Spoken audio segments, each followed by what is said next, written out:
It's finally here. The first few looks at Vince Gilligan's mysterious new show, Pluribus, shot in Albuquerque and starring Rhea Seehorn.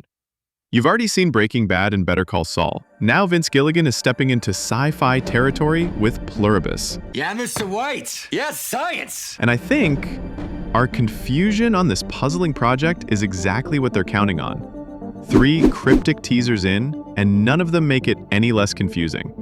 So, without any further time wasting, let's break down absolutely everything we've got so far and try to make some sense of what this show even is about before the final release date on November 7th hits. Pluribus officially hits Apple TV Plus on November 7th, 2025, with a 2-episode premiere followed by weekly drops until December 26th, similar to how Better Call Saul premiered.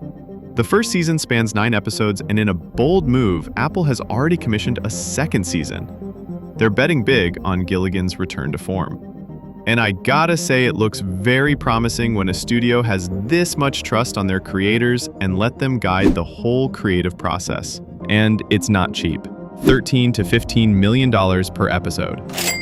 Just to compare, Breaking Bad cost about $3 million an episode in its final season. So yeah, they're going all in. The premise is bizarrely compelling based on the official synopsis given. The most miserable person on Earth must save the world from happiness. That doesn't sound like a tagline. That sounds like a tonal mission statement. Rhea Seehorn plays this character they call Carol. Hello, Carol. A damaged hero per Gilligan, who has to navigate a world completely off its axis.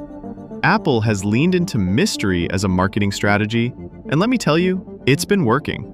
So far, we've had 4 teasers, and each have very cryptic things to them, with the final being the more revealing in tone for the overall vibe of the show. First, we had the first teaser called Happiness is Contagious, a petri dish with a smiley face. Help yourself reads the tagline. It's a visual starting point that could maybe hint at societal breakdown buried in forced joy. Then we had the second teaser, the donut-licking guard? Yeah, this one was weird. I mean, it's a 20-second teaser of a lady licking some donuts. Yeah, that's it. The unsettling vibe pushes the sense of contamination from happiness to something more disturbing. The third teaser, called Hello Carol, Call Us. It shows a phone number activation. Hello Carol. Hello, Carol. We'll put things right, and E pluribus unum turned into Pluribus, layered with ominous curiosity. And finally, the 4th teaser dropped yesterday. It was called Sorry About the Blood. And I gotta say, this one is the creepiest yet. Carol stands in front of you covered in blood. The message reads, Hello Carol, we'll put things right.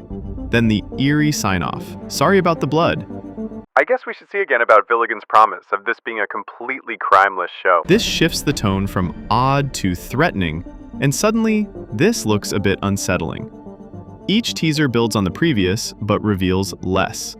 And it looks like rather than us trying to grab onto answers, we are sinking into deeper questions. So, what does all of this mean for the show?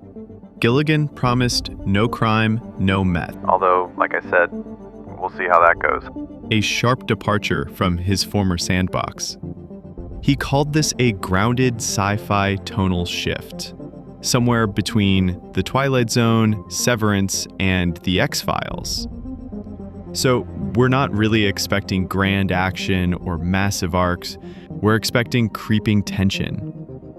The Albuquerque setting signals familiarity in an altered reality, starting with a single world-altering moment in episode 1 that changes everything. And again, Apple has already ordered 2 seasons, indicating confidence in Gilligan's vision even when the plot remains hush-hush.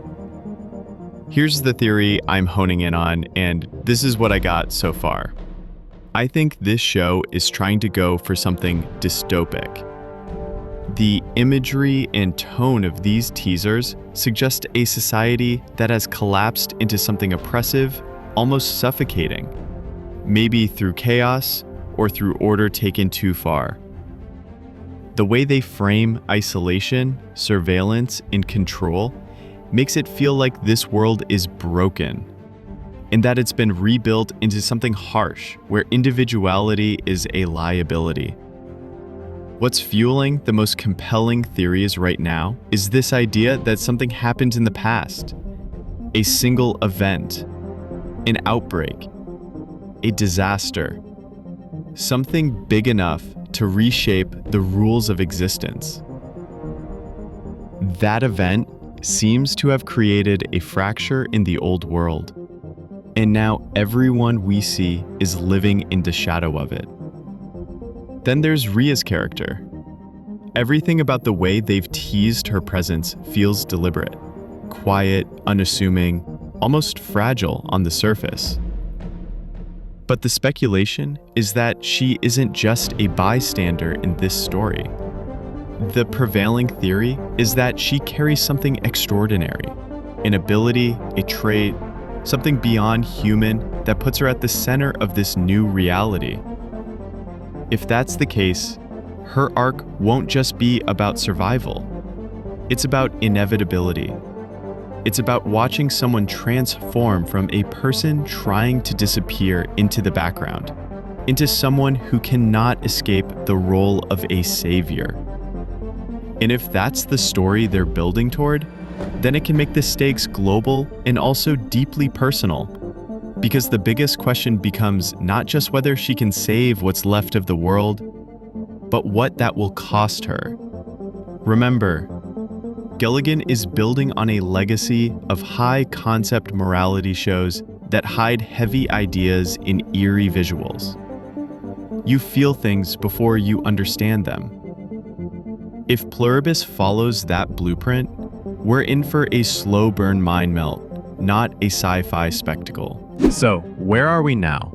Pluribus is premiering November 7. We've got 4 teasers, each adding a layer and raising more questions. A phone number activation, a petri dish, donuts, blood. It's creeping, cryptic, and utterly Gilligan. Now, I want to know, do you agree with my theory? And if not, what's your theory? Is Carol infected? Is the world too happy? Or is something else creeping behind the smiles? I want to read your takes. Drop it in the comments, hit that like button if you like these type of deep dives, and don't forget to subscribe. Trust me, we'll be revisiting this after the show drops. The speculating is only just getting started. And also I have other videos that are more opinion-based, so if you're interested, make sure to check them out. That's it. See you around.